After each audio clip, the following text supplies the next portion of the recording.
Thanks for being here. Subscribe to Cheating Stories Best, so you don't miss new stories. My wife realized the value of our marriage, but it was too late. Today we have a story with a similar plot. Enjoy the show! Travis Wesley had the worst day of his life.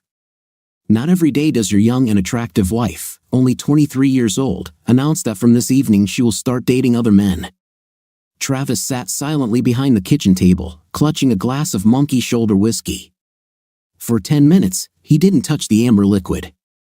He just sat there, staring straight ahead, not seeing, not hearing, but feeling immense pain inside. Travis knew that not even Alka-Seltzer could relieve him of this pain. He had heard stories of other men's wives confessing to them that they were dating other men, but he always considered it nothing more than an urban legend. How could a woman assume that her loving husband would agree to such a thing? Travis simply couldn't believe that a woman could be so indifferent to her husband, so blatantly selfish in her desires. Of course, this happened on a Monday, but it was a good day at his company. He even left the office a few minutes after 5, whistling a cheerful tune. Returning home, he still felt quite upbeat until he discovered his wife sitting at the kitchen table, pouring herself a glass of red wine. With a glass and bottle of his favorite whiskey in front of her. He dropped his briefcase, poured himself a glass, and then sat down on a chair. "What's the secret, Lauren?" Travis asked, noticing the sly smile on his wife's face. His wife looked him straight in the eyes and smirked. What he saw in her eyes made him feel uneasy. He nervously grimaced. "Do you think I've been a good wife and mother all these years?" she asked calmly. Travis furrowed his brow. He knew his wife understood that he was a thoughtful person, and she could practically see the wheels turning in his head before he answered, "Yes, I think so." "And what are you trying to say with that?" he asked, maintaining his composure. Several seconds passed as Travis carefully considered his response. "Do you think I should be rewarded for fulfilling my duties as a good husband and father?" he asked. "What kind of question is that, Travis?" Lauren snapped irritably. "Today, I want to go on a date with another man," she said, calm as a lake on a beautiful morning. Travis was glad he was sitting down. He felt bile rise in his stomach. His thoughts were akin to a wiped clean slate, utterly empty. "A date? With another man?" he managed to say, struggling. Lauren looked at her husband as if he were a stupid child and nodded slowly. "Yes, with another man, Trav. I haven't been on a date with another man since you and I became exclusive 24 years ago. I have been a good wife to you, a good mother to your children, and I deserve a night with another man, a chance to try someone new, not someone to love, just pleasure. I'm 47, and I can't stay beautiful forever. I want to try more men while I'm still a desirable woman and can have them with the snap of my fingers." Travis's lower jaw slowly dropped. He knew that he had understood his wife correctly, but of course, she couldn't be serious, could she? He didn't even have to ask the question. Lauren nodded at him as if reading his thoughts. "Damn," he muttered, as she stood up from the table and headed up the stairs to the bedroom to change clothes. Walking downstairs, Lauren looked stunning in a little black dress that practically clung to her gorgeous body. In front, it had a cutout to the middle of her chest, and in length, it barely reached the middle of her thigh. The makeup was light. A beautiful woman doesn't need much, and her long blonde hair was pulled back into a high ponytail. The spectacle was amazing. Lauren saw that at this moment, her husband was completely hers. "Then I won't let this happen, Lauren," Travis said, standing up from the table. "I don't know what you're thinking and what you're doing, but you won't do this while remaining my wife." Lauren's bright smile turned into an ugly grin. "You won't ruin this evening for me, Trav. You can speak harshly, but you know that you will not divorce me because of this. Where will you find a woman like me if you let me leave? Nowhere, and you know it. And the children will be angry with you for destroying our family. Suck it up, Travis. Let me have fun for a few years, and then it will be just you and me again, and we will grow old together. You know you love me. You don't want to be left alone for the rest of your life while I have men to choose from." The sound of a car horn sounded. Lauren grabbed a small bag and walked over to Travis, trying to kiss him goodbye. Her husband shuddered as if from a slight shock and pulled away to the side. Lauren looked surprised and hurt for a moment, then her expression turned to anger. "I'll be back home." "I don't know when," she said, leaving. He watched in horror as she walked out the door. Could his 23-year marriage be over? It looks like, he thought. Lauren didn't even look back at him as she walked out the door. Scientists have established a sad but true fact: people with good looks have an advantage in life over their more ordinary peers. They make friends more easily, receive more attention, and teachers are more inclined to give them better grades. In Lauren's case, it worked that way and only got worse. When she turned 13 and her chest fully developed, she quickly learned that if she batted her eyes and smiled, she could get almost any boy she wanted, and for those boys who were playing hard to get, she simply puffed. Straightening her chest a little, the deal was sealed. Like virtually every boy she came into contact with, Travis fell under Lauren's spell almost from the first time he met her. His family moved to the city the summer before he entered 8th grade. He met Lauren on the first day of school and was quickly captivated. Travis was a good athlete and popular with other students. Eventually, he plucked up the courage to ask Lauren out on a high school date, and she accepted. They became a couple and lasted until the first weeks of their junior year at the local high school, when Lauren dumped the young man in favor of Landon Estes Jr., who was a starter on the school's football team. At that moment, Travis stood at a height of 1.63 meters and weighed 50 kilograms, while Estes was 1.88 meters tall and 86 kilograms. Although his feelings were hurt, Travis accepted his fate. He knew Lauren was out of his league in terms of looks. Heck, most of the boys at school weren't in Lauren's league when it came to looks because she was dating a football player. She hung out with the popular kids at school. Travis was one of the faceless minions roaming the hallways. He dated and became friends with selected students but did not communicate with Lauren. Sometimes during his school years, he noted that the few times she came face to face with him, she acted as if he were a complete stranger. The first time it happened, he was angry, but then he learned to accept it. By his senior year, Travis had grown 23 centimeters and gained 18 kilograms. He was a handsome and athletic young man, but he was far from Lauren. Of course, few were like that. He came to the prom with his attractive but not spectacular girlfriend. That evening, they gave each other their untouchable. Lauren was the prom queen and her date was the prom king. They also had a night after graduation, but before this event, she was far from untouchable. Sometimes she was manipulated, sometimes she was manipulated. Intim was always on the menu for any guy lucky enough to date Lauren. After high school, Travis attended Michigan State University to study accounting. During his 4 years of study, he dated several girls, but he did not have any serious romances. Lauren attended Central Michigan University and majored in marketing. She dated and slept with many men during her college years, including a marketing professor when she needed to turn a B into an A. After years of being the object of desire, Lauren had become very skilled at the game. By pure coincidence, they both got jobs in Grand Rapids after graduating from college. About a year after graduating from university, Travis and several of his work colleagues were enjoying a Friday night at a popular bar and restaurant when Lauren walked in with 2 women. All heads immediately turned to look at the striking woman in the short green dress with a low neckline. Lauren barely paid any attention to it because, at that moment, it was expected, and she was used to it. "Who is this goddess?" Steve White croaked to the entire table of colleagues. Without having time to think about his words, Travis reflexively replied, "This, ladies and gentlemen, is Lauren, the goddess, and your humble servant's 8th grade girlfriend." Every head at the table turned from the woman to Travis, many of them with their mouths open. "Have you met her?" one of them asked incredulously. Travis winced in displeasure. He hated drawing attention to himself, any attention. "I was about 14 when we reached senior high school. I was covered with a copper basin, and she ignored me all 4 years, as if I were the invisible man," he said quietly. "So, do you at least have a good story about groping one of the women at the table?" joked one of the team members. The whole team burst into cheerful laughter. This made Lauren and her friends look at each other for a moment. She thought she recognized one of the men at the table, but she wasn't sure. The trio sat down at a nearby table, with Lauren facing the table of the man she considered familiar. "Dude, aren't you going to come over and say hi?" White asked.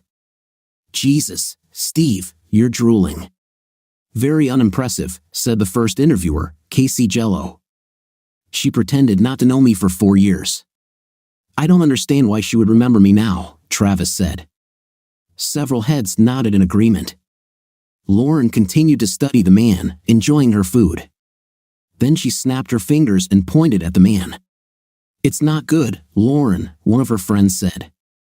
If you point at someone in a restaurant, you might get hurt. In some places. She completely ignored her friend's remark. I'll be right back, she announced. I need to say hello to an old friend. Lauren practically jumped out of her chair and walked over to the table where Travis was sitting. Trav, hello. Very glad to see you. Lauren exclaimed, approaching him. Travis rolled his eyes at his friends and then turned to face his former classmate with a fake happy expression. Lauren, it's good to see you, Travis said almost without emotion, rising to his feet. Lauren entered Travis's personal space and kissed him tenderly on the lips, placing her hands on his shoulders. His colleagues sat stunned. Travis, in turn, was also stunned. Lauren realized this and smiled at him with a not entirely innocent smile. She felt very comfortable playing this game and she knew that he could not do it. Let's go to our table. I'll introduce you to the girls, she said. She took his hand and practically dragged him with her to her table. He spent most of the evening with Lauren and her 2 friends. Before he left, Lauren took his cell phone, entered her own number into it, and wrote down his number for herself. Lauren was more than intrigued that Travis seemed to be indifferent to her. This had never happened to her before. He was polite in the restaurant but spent as much time talking with her 2 friends as he did with her during the evening. She kissed him on the lips several times, but he never kissed back. On Monday morning, Travis's work colleagues at the bar confronted him about his relationship with the goddess and were stunned when he told them he stayed at the bar for about an hour before heading home. She's impressive, but she's 14 levels above me, I understand, he grumbled. I don't need such grief. Such distress awaited Travis in the parking lot at his workplace 2 days later when he was leaving work. He grumbled to himself as he saw her waiting for him by the car, although he had to admit that in a dress one size too small, she looked like Intim on a stick. Why didn't you call, Trav? She asked in a quiet voice as he approached her. Travis tried his best not to widen his eyes as he looked Lauren up and down, like a hungry man seeing his first meal in weeks. The low-cut top was unbuttoned all the way down to her cleavage, and the hem ended just about 5 centimeters below her crotch. Damn it, he muttered to himself. As she leaned forward to wrap her arms around his neck and press a kiss to his lips, he found himself defenseless. As her tongue slid into his mouth like a snake and attacked him, he, throwing his briefcase, and the kiss dragged on indefinitely. Several of his colleagues, who had stopped in shock, quickly got into their cars and drove away.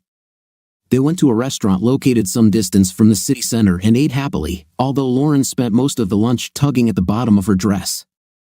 Both Travis and the young waitress seemed to be enjoying her struggle. Travis was wary of Lauren, but he was only a man, and when a scantily clad goddess turned on her charm, he was toast. The best he could hope for was to perform well in bed that night. Oh my God, Travis whispered to himself, looking at Lauren without clothes for the first time. This woman was the goddess Travis had always imagined her to be. If this was going to be his only opportunity to give it his all, he had to be sure that he wouldn't miss his serve because lust would take over his feelings. Having had their fill, they lay face to face and looked into each other's eyes. Lauren smiled lecherously. Apparently, I screwed up big time a few years ago, she whispered. You have amazing abilities, who would have thought? If only I had known, we've lost several years, Trav. Lauren knew what was happening when it was right in front of her. Although Travis wasn't in her league in looks, he was still handsome, fit, and by the looks of it, had a good career ahead of him. He's also very good in bed, she thought, though she said nothing. Despite the fact that Travis had doubts about this woman, mainly related to her self-esteem, their relationship gradually improved. Her beauty was obvious, but he slowly fell in love with who Lauren was. I bought an engagement ring, but before proposing, they sat down and discussed their thoughts on fidelity. She had impressed him so far, but Travis wanted nothing left unsaid between them. Obviously, I don't know much about your past. I'm not going to ask about numbers or names, Travis said when they sat down at the table for a serious conversation. What happened in the past will remain in the past. The same goes for me. But I need to know about the future. From now on, I want us to be exclusive, fully. No ifs, ands, or buts. If you don't believe you can do this for us, I need to know now. He placed a small black box on the table between them. Lauren looked straight into Travis's eyes, then back at the box. I will never cheat on my husband. Never, Travis remembered these words. Apparently, his wife did not consider this cheating since she warned him in advance. He knew that wasn't true. She expected, hoped that he would take it that way, because if he didn't accept it. Travis knew that Lauren had had many opportunities to cheat over the years, and as far as he could tell, she had rejected all of them, like a good wife should. She was a 10, hell, a 12, and he considered himself a 6 at best. This left plenty of room for someone closer to her physical level to sneak into the house and make a statement. Assuming that she did not have an affair that he did not know about, then she lived for 23 years as a real wife. Travis knew he should be grateful for these years, but he wasn't. When he said, I love you, he wanted it to be forever, and not a measly 23 years. In fact, not a week went by without Lauren receiving proposals from someone, not just men. She knew that she was not just beautiful, she was amazing, a rare goddess among simply beautiful women. When God created his wife, he had an exceptional day, Travis always said. At first, Lauren told Travis about it every time she was hit on, trying to be completely transparent. However, after a few years, Travis said that he trusted her enough that she didn't need to tell him everything. The only time he would want to know that she was being pestered is if the pest did not accept her first refusal, then he would take the necessary steps to send the offender away. Travis, on the other hand, was rarely approached by women. This was partly due to the fact that he used his wedding ring almost as a shield. Within minutes of meeting a woman, Travis spoke in glowing terms about his wife and children, which usually extinguished sparks that might have flared. He didn't even realize what he was doing, and most women shut down before they even had a chance to flirt. Lauren had no idea that her husband was turning off potential flirts or, worse. The almost fairy tale marriage lasted 22 years before Rosa Esposito entered the proverbial Garden of Eden, or rather, came to work at the same public relations firm as Lauren. In the words of a Bob Seger song, she was a dark-haired beauty with big brown eyes and big chest. Men were attracted like a strong magnet attracts metal. In any other office, she would have been an alpha female, but at Super Solutions, she became, at best, a faithful assistant to the hottest woman on the planet. 42-year-old Rose had been married for 15 years, but according to her own words, she was not a fan of it. She had several affairs with her husband's knowledge and several more without his knowledge, and she often shared stories of her adventures with Lauren. She was a very good storyteller, and in her stories, intimate with most of her lovers seemed fantastic. So, you haven't tried anyone since you got married? You're just a rock woman? But I don't believe that you don't want this, Rose said one day at work during a coffee break. Well, I'm not saying I'm not curious, but I would never cheat on Travis, Lauren said. In recent months, Lauren had noticed that she didn't feel like she got as much attention from men in bars and restaurants as she used to. More than once, she noticed that the looks that were previously directed at her were received by younger women, and she began to doubt her abilities to visually attract, let alone play the what-if game. What if hubby lets you try? What then? Asked Rose. Lauren's face showed that she had never thought about such a scenario before. The wheels in her head were spinning madly. I guess if I had permission, then it would be a completely different story, Lauren admitted with a mischievous grin. Have you ever thought about asking permission? Asked Rose. You know that everything worth having is worth asking. Lauren had never thought about this before. Her face lit up, then went dark. He will never give me permission. Never, Lauren said. Should I do everything for you? Asked Rose. Unspoken permission, tell him, and then take what you want regardless of his answer. Tell him that he loves you enough to let you do this, that you can get through this because it has nothing to do with love, that you love only him. Travis was awakened by the sound of a car approaching the house. Looking at his watch, he realized that it was a little after 3 o'clock in the morning. A glance at the bottle of Woodford Reserve showed that he had finished about half of it. "Great evening, huh?" he quipped to Lauren as she walked through the front door. Travis looked closely at the cliché his wife had become. Her hair was combed but tousled, her makeup was missing, her clothes looked rumpled. She didn't look remorseful but smug. "I could say the same to you," she hissed. "You didn't have to wait, you know. I am going to sleep, and you may be, but never again in this life with you," he snapped back. Lauren gave him a look of disgust and headed up the stairs.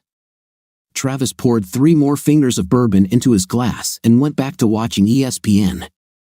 He spent the night in his folding chair, half sitting, half lying, his stomach grumbling.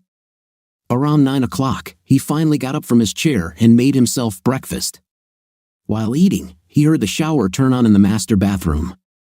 Under normal circumstances, Travis might have expected his wife to come downstairs in a robe and with her hair wrapped in a towel. This morning, she didn't come down for about an hour, and when she did, her hair was dried, she was dressed and made up, looking impeccable as always. He expected nothing less. "Did you happen to leave me something to eat?" she asked. "I made a big pot of coffee, but cook the food yourself. And since you're dressed at home, I think now is the time to talk," he said categorically. Lauren was surprised by how emotionless Travis seemed.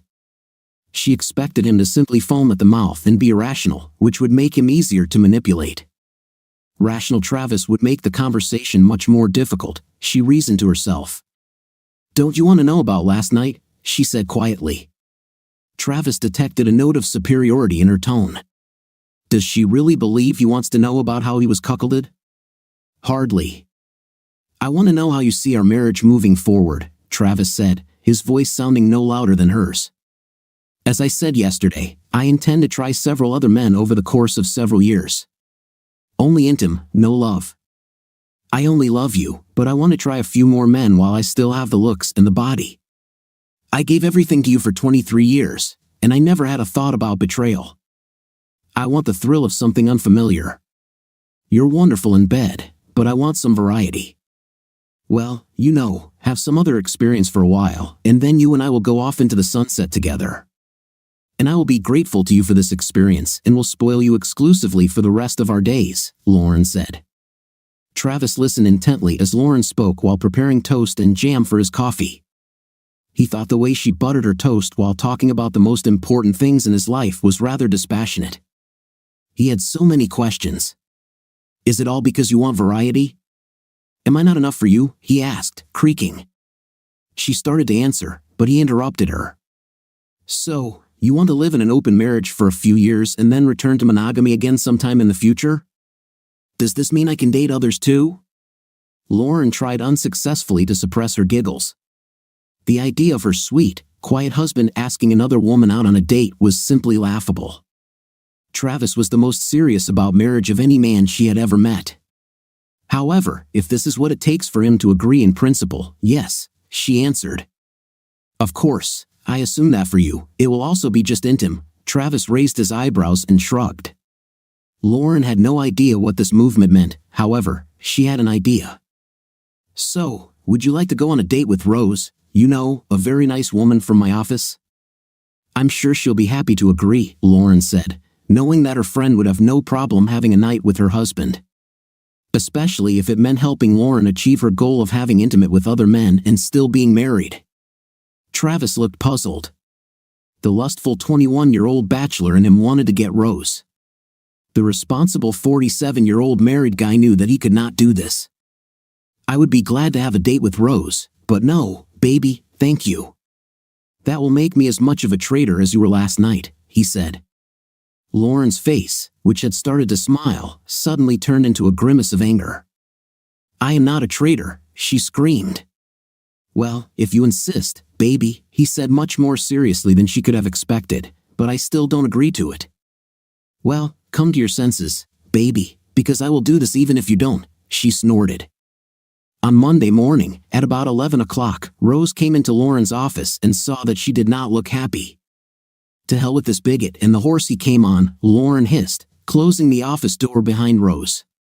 "Damn it, he even refused to date you," Rose frowned. "I didn't know I was on the menu, but to hell with it. How could he refuse this? She said, stroking her body with her hands. How about a date? Did you have a good time, or did Travis ruin everything? Asked Rose. The date was fantastic. Jonas definitely knows how to make a woman feel good, Lauren enthused. God, it's been so long since I felt another man. I definitely like the difference. Who do you think I should try next? They both laughed heartily. Lauren was encouraged by the fact that she was not immediately served with divorce papers.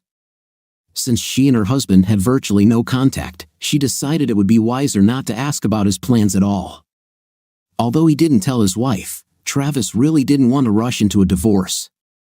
I hoped that she would quickly come to her senses and abandon her stupid plans to cuckold him. He believed that he could forgive her and they could forget about her misdeed if she stopped this nonsense. His hopes were boosted when Lauren didn't go on a date the following week, although he still didn't return to the bedroom, and they still weren't communicating positively. However, the following Friday evening, Lauren was again dressed to the highest standards, apparently ready for a date. Are you seriously planning to do this again with the same guy or want to use someone else this week? Travis asked sharply. Damn Trav, didn't you hear a word I said? It's not about you, it's about me and my desire to get something before I get too old to attract anyone. It's not that I want you less, I just want more and different. You know, people constantly pester me, I just want to enjoy it. I will always come back to you, she said. What if I don't want you to come back to me? I won't share with you. I won't sit idly by while you have fun. I'm not made for this. I won't wait until you try half the male population of our city. When you had your first date, I wasn't sure yet, but I think I could survive it once.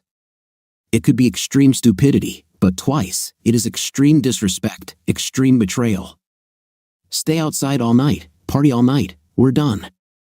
This is not why I was created on this earth, he said, his voice trembling. Wah, she said, making speaking movements with the fingers of her right hand. You don't want to lose me. It doesn't have to be an either-or situation, he said. Last week, Travis instructed his lawyer to prepare all the necessary documents, hoping that they would not be necessary. He planned to call his wife on Monday morning, but first, he needed to call his 2 daughters and tell them about it. Neither 21-year-old Jackie nor 19-year-old Michelle believed their father when he called them that evening. At least outwardly. But after talking with both, he discovered that his eldest daughter may not have just guessed that something was wrong. So, you knew she was going to create this nightmare, and you didn't tell me, he shouted over the phone. You don't think I deserve to know what is going to happen? Please, Daddy, I found myself in a very difficult situation. One of you would not be happy with me one way or another, no matter what I did. Besides, it's her body, it doesn't belong to you. And if she wants to share it, stop, do not continue, Travis shouted.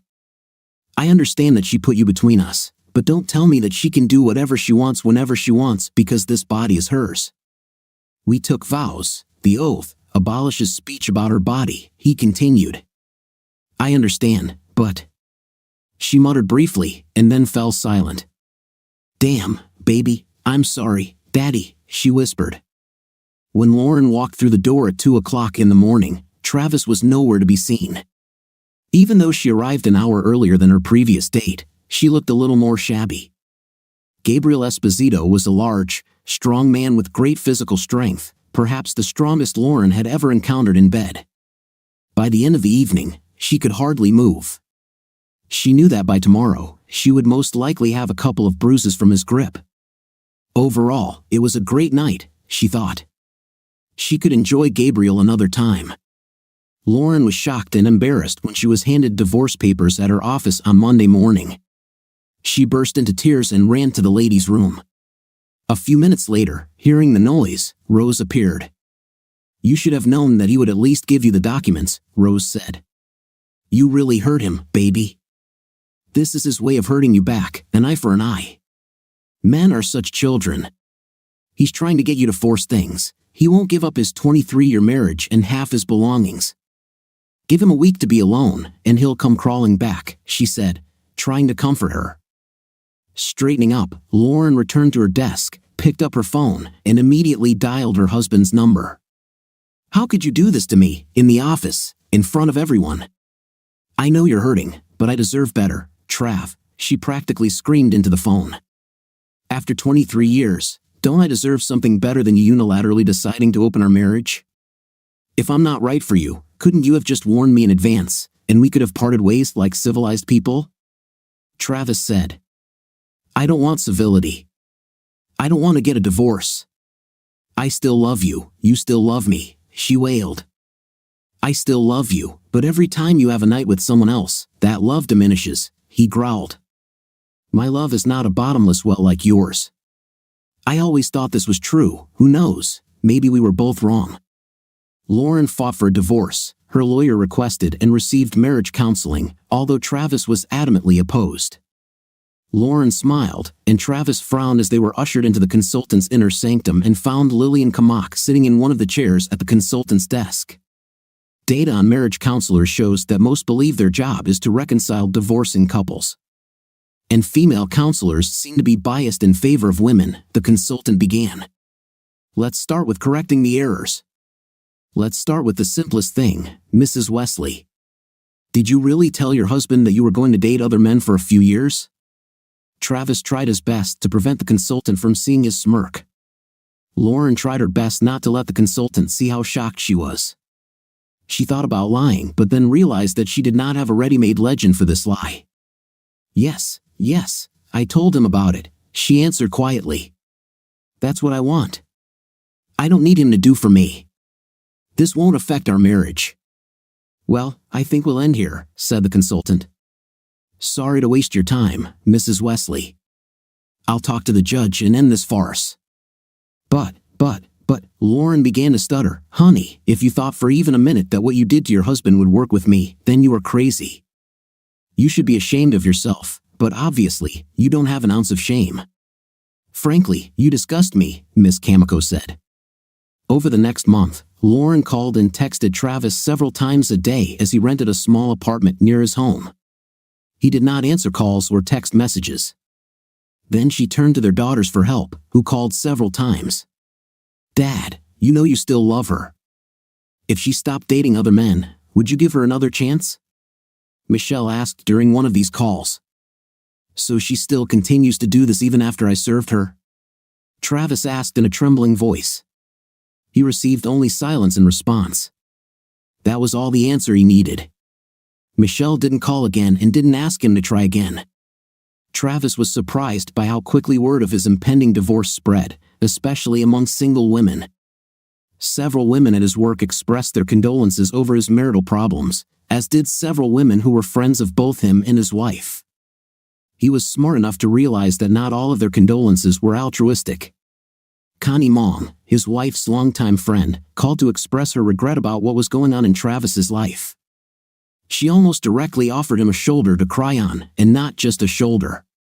Travis was shocked that his wife's close friend was hitting on him so openly. In all the years of acquaintance, the divorced woman never even cast a sidelong glance at him. "I would never pursue a friend's husband. It's just wrong," she told him. "But now that you are a free man, the rules are different. I'm letting you know that I'm interested in you." Shocked?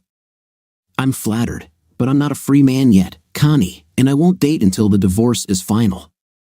"I know I'm being stupid, but I won't cheat," Travis said. "You're such a Boy Scout, Trav. This is one of the things I like about you. I always liked it. Can you at least set me up on a date when free?" Connie asked. "Of course," Travis said, "but I don't want to come between you and Lauren. You've been friends for many years. I appreciate your sensitivity, but just because it's stupid doesn't mean I should miss out on a good person. I wouldn't even think twice if you were just some guy I didn't know when we just met," Connie said. "Maybe I'll call you when I take off the leash," Travis joked. Connie was an Asian beauty, 5 feet tall, with a toned body and waist-length black hair, which was one of the main assets in Travis's eyes. He admitted to himself that he was more than surprised that the woman showed interest in him. Travis was true to his word and called Connie the day his divorce became official. On Saturday evening, they went to a restaurant and then to a local jazz club. Connie noticed that Travis was feeling awkward and commented on it. "I feel like an inexperienced 15-year-old, he replied. I haven't been on a date with another woman in over 26 years. Don't tell me the protection in your wallet is the same one you had on your last date before Lauren, she joked. Should I have had a protection? Crap, I didn't even think about it. Well, I'm a noob, Travis replied. At the end of the evening, Connie kissed Travis tenderly on the lips. They both felt good after the date, and he promised to call again. Travis didn't think much about taking off his wedding ring on the day the divorce was final, but apparently, it was a big deal for unmarried women. Noticing the emptiness on his ring finger, several female employees took notice and commented on it, and suddenly the level of flirting in his office increased noticeably. This was new to him, and one day over lunch, he told his best friend at the office about it. There are a lot of beautiful women in this office. How did I not notice this before? Travis asked. You, my friend, were just a terrible henpecked man, said Robert Ardito. You were so deeply in love with this woman that you didn't even look at other women as intimate beings. I mean, she is a beautiful woman, no doubt, but you let her put your courage in her purse, and maybe that was part of the problem. She is constantly being tested, it has value, and you were so trained. Such a vibration emanated from you that not a single woman even looked at you in the first month after the divorce. In the first month after the divorce, Travis went on 4 dates, 2 of them with Connie. He hadn't yet managed to sleep with any of the 3 women he dated, but that wasn't his goal. In the second month, he was just as in demand and slept with 2 women. Travis's daughters, who have been in contact with their mother more than their father in recent months, have heard her constantly assert that while she can have virtually any man with just a snap of her fingers, their father is an ordinary man in his 40s who finds it difficult to even find a mate, not to mention a permanent girlfriend. They began to feel sorry for their father, and one Saturday morning about 2 months after the divorce, they went to his apartment together unannounced. Travis was unhappy that he was woken up at 8:36, especially since he had entertained his companion until late the night before. Sonia, a busted 25-year-old girl, was the daughter of a friend who needed a reliable gentleman for her wedding celebration. The evening went so well that the couple decided to end it at Travis's apartment. At that moment, she was sleeping in his bed when he opened the door in a robe. What? He asked, throwing open the door and seeing the smiling faces of his daughters who were holding bags of bagels, smoked salmon, and cream cheese. Hello, Father. Could your 2 beloved daughters come over for breakfast? Jackie said as the couple entered the house. Travis kissed them both on the cheek and led them to the kitchen table where they emptied the bags they had brought with them. They were just putting away the bagels when Sonia came out of the bedroom wearing one of Travis's white shirts, half-buttoned, and probably not wearing anything else. Sorry, I didn't know you were expecting guests, baby, Sonia said. Mom said that you were your own boss. No, Sonia, these are my daughters, Jackie and Michelle, he said, pointing to his daughters with the appropriate names. We went to have breakfast, bagel with salmon. Sonia giggled, causing her large chest to jiggle under her shirt. She brushed her thigh against Travis's arm and sank into the chair next to him. The 4 of them engaged in normal small talk for a while until Jackie asked if Travis had spoken to Lauren lately. He frowned for the first time in days. Until this moment, he had believed that it was almost impossible to get upset when being around Sonia, although she was a little hard for his 48-year-old body. I have to tell you, Dad, we thought you were already missing Mom, Michelle said. We know that she misses you, but I thought that when I was gone, she would live her life to the fullest. I know that I was an anchor for her though she was hanging out with them 2 at a time in our old bed, Dad, Jackie exclaimed while Sonia giggled and Michelle frowned. She's not a lecher, you know. Really, think about this for a second. How many different guys has she had a night with since we broke up? And those that I knew about before I left? Both girls blushed and lowered their heads. Wow, if it's 2 guys a month for what, 10 months? That's 20 different guys. With 3 guys a month, 30 for me. There are a lot of guys, said Sonia. If looks could kill, Travis's daughters would have Sonia in her grave in a matter of seconds. She was well aware of this fact. Hey, don't blame me if a woman can't keep her legs closed, Sonia said. Children, let's not ruin my good weekend, Travis said. Sorry, all 3 young women muttered at the same time. "So, you are a couple?" Jackie asked Sonia quietly. "You don't look older than me. Your dad said that we are the same age. But don't worry, I'm not going to ever become your stepmother. We're just friends. He's a great guy. He was my date at the wedding reception last night, and he's kind of a hottie. Did I mention that he's also a great guy? Well, we have to agree that he's a great guy, although we know he can be a bit of a jerk from time to time," Jackie said. "And yeah, he's kind of hot for a guy who's old enough to be your dad." It was Sonia's turn to blush. Travis blushed too. "Hey, baby, remember that we have lunch with the newlyweds' families at the hotel at noon. I need to take a shower and grab some clothes from my apartment before we go," Sonia said. Both daughters rolled their eyes at their father. "Mom, she's my age," Jackie told her mother over lunch a few weeks later, and it didn't look like a one-off. They spent quite a long time together. They enjoyed each other's company. "I don't think he'll crawl to you soon, Mom." "No, you just caught him on a lucky day. He was probably helping a friend's child and got lucky. She is probably a girl of easy virtue who will have intim with anyone. Your dad is a great guy, but he's not a stud." Jackie raised her eyebrows at her mother. "You always seemed pleased with him until you told him you were going to leave him. Why didn't you just cheat on him without telling him? Wouldn't that be a lot easier? You might as well have the cake and eat it too." "That would be cheating, Jackie, and if he caught me, well then we would break up. Having told him about this, I didn't cheat and was sure that he would give me what I wanted when he realized what exactly he would lose. I must admit I did not expect a divorce. I never thought he would have the guts to do it, Mom. I think you mistook love for weakness, and somewhere along the way, you decided that everything depended solely on you. Was it all worth it?" For the first time, Lauren's face showed the stress of what she had to endure from Rose's lips. Everything sounded much better than it actually turned out to be. She couldn't tell her daughter that the intim was normal, but no, it wasn't worth it. She also couldn't tell her daughter that she never thought Travis would do anything other than sit around and pine for his beautiful ex-wife.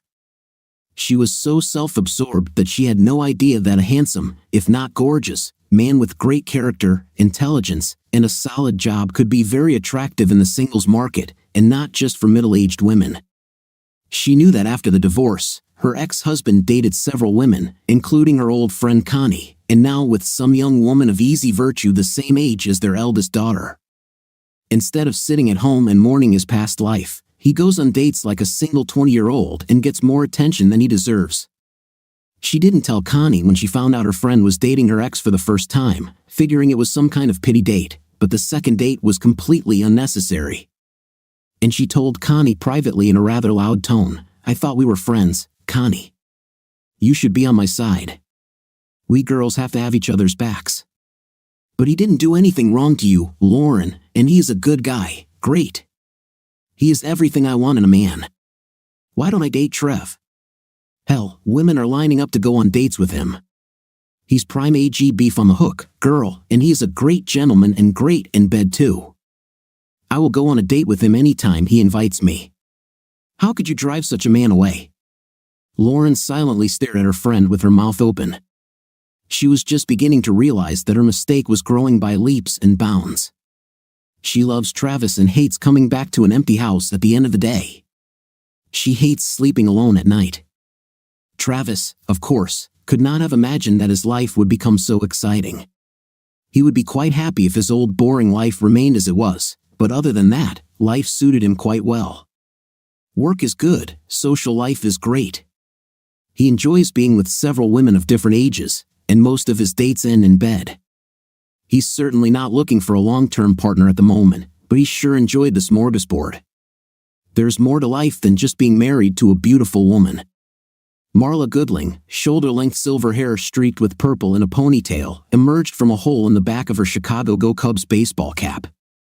Her blue Cubs t-shirt hugged her ample chest, and her light blue Levi's clung to her figure. Despite being 60 years old, she drew more than her fair share of stares in the left field bleachers at Wrigley Field. One of the people looking at her appraisingly was the man she was with, Travis Wesley, the ex-husband of one of her longtime employees, Lauren Wesley. He and Travis attended a Cubs game as part of a weekend trip to Chicago. Marla had worked with Lauren Wesley for over 15 years. I met Travis at several corporate events where he accompanied his then-wife and always thought he was a handsome and pleasant guy, she thought to herself. She knew that she and Lauren had divorced about 2 years ago. Marla had been a widow for about 5 years. Her longtime husband had died in a car accident. During this time, she went on only one date, after which she decided to find out Travis's phone number. Yes, Travis remembered her. He thought it was hard to forget a woman who seemed to exude both style and beauty. He would like to go to dinner with her, absolutely, he replied. This was several months before this moment. The first date took place in an expensive restaurant, after which there was a concert at the Philharmonic, and tickets for the concert were provided by Marla. The evening ended with them kissing at the front door of her house. The second date was a Saturday hike on the trail, and the woman giggled several times when a clearly tired Travis had to take short breaks during the day. It appears she and her late husband were avid climbers and hikers, and although Travis thought he was in good shape, it turns out he was wrong. He also learned that Marla had a toned body for an older woman and mesmerizing gray eyes. The date ended with Marla and Travis making tender love on the rug in the living room of her home, after they had a steamy make-out session on the sofa. She intrigued him with her combination of wealthy class and girl-next-door freshness. Marla happily agreed when Travis suggested she spend the weekend sightseeing in Chicago as part of their third date. On their first date, Marla told Travis that she had no intention of telling Lauren that they were dating. If asked, she would not have denied it, but she was not going to advertise this fact. Marla also told Travis that Lauren told her coworkers that she and Travis were getting a divorce due to irreconcilable differences. Travis told Marla the same story he told everyone else. Lauren had cheated on him with at least 2 different men. He didn't elaborate further. In the 2 years since his divorce, Travis has developed several strong relationships and enjoyed what he considers an amazing intimate life. All of his partners had a good opinion of him, and some of them hoped that they would be considered when Travis decided to trust women again and get married. Lauren worked in a different direction. As she told her then-husband before their first date, she was simply looking for satisfaction while she still had the looks to attract almost any man. She was not looking for an emotional relationship like most of her partners. This major difference between the 2 ex-partners would be a problem for Jackie. She and her mother were deep in preparations for the upcoming wedding, which her father was happily paying for when Lauren told her daughter that she thought both parents should attend the wedding unaccompanied so there would be less tension. Jackie quickly agreed with this idea and conveyed it to her father that same week when they chatted over lunch. "Does this brilliant idea come from you or from your mother?" Travis asked sternly. "I plan to bring a lady with me. I'm paying for this holiday, and I'm going to have a lot of fun with the one I bring. Hell, I've been taking dance lessons for about a year now, ever since you announced your engagement. Have you taken dance lessons seriously just for my wedding? This is so cute, but no buts, Jackie."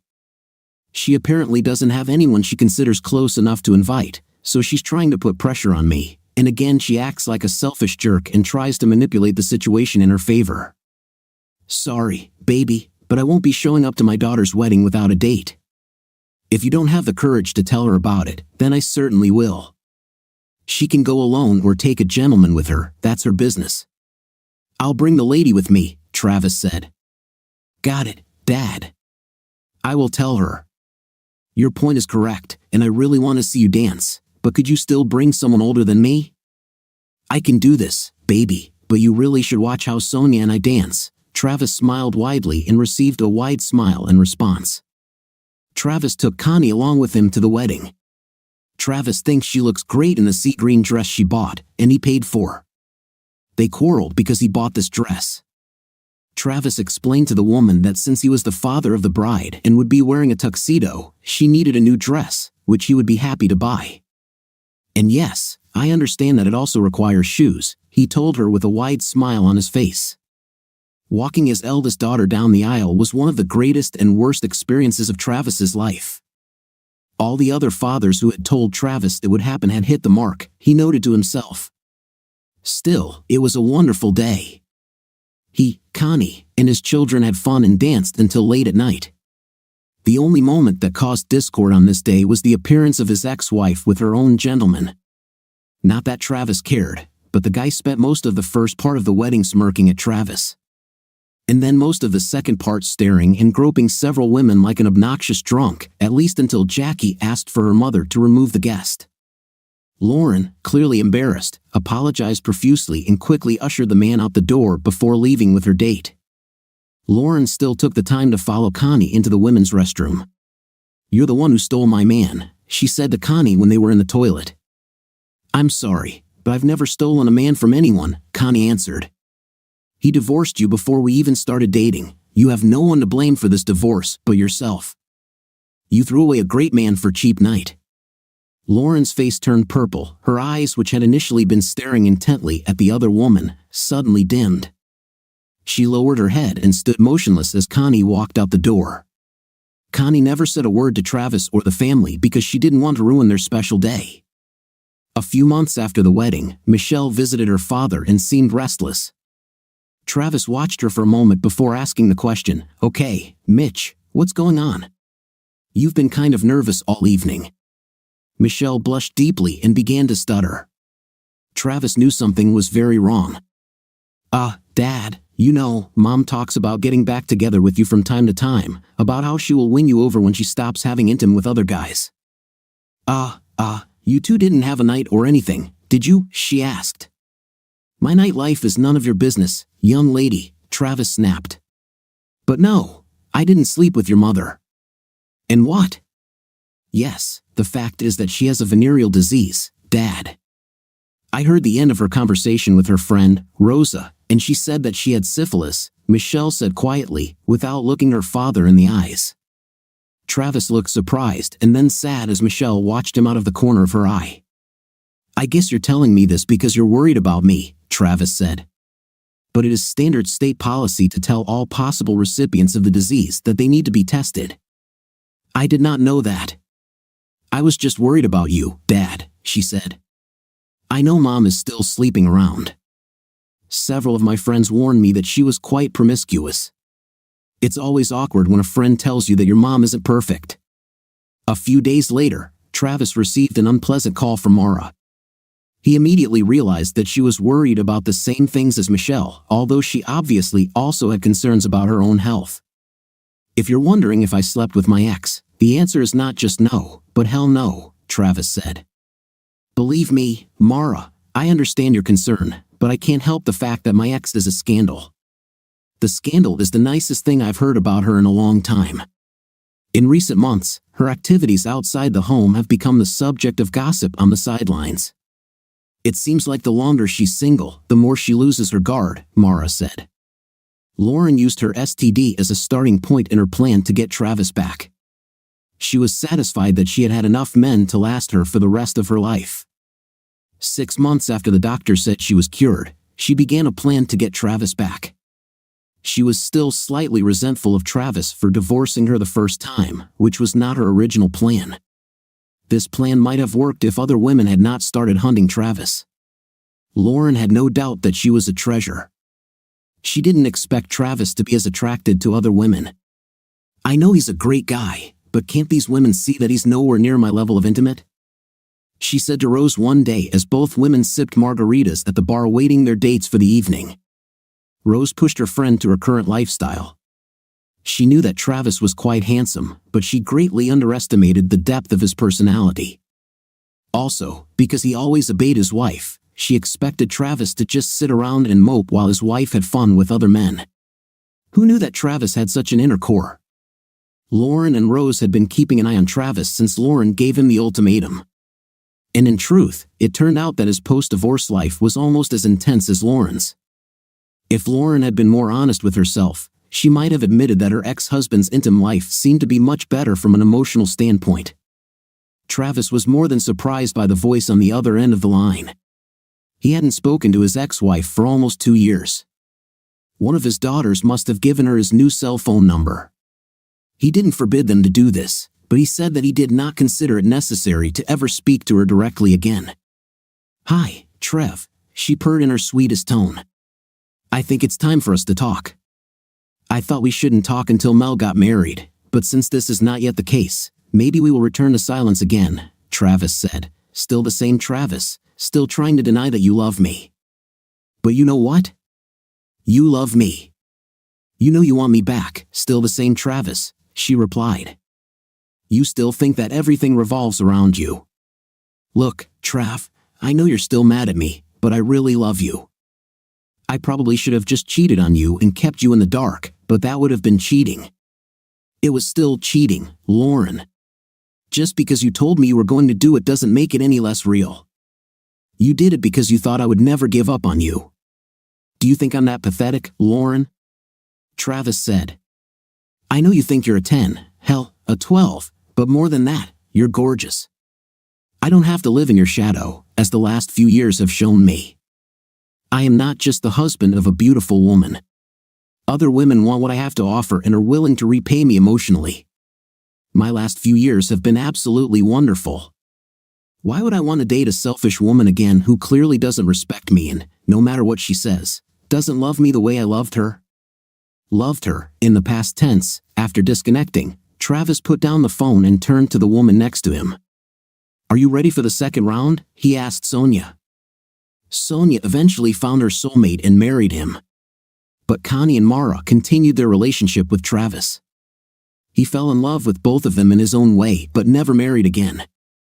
They also loved him in their own way, and both women accepted this relationship together.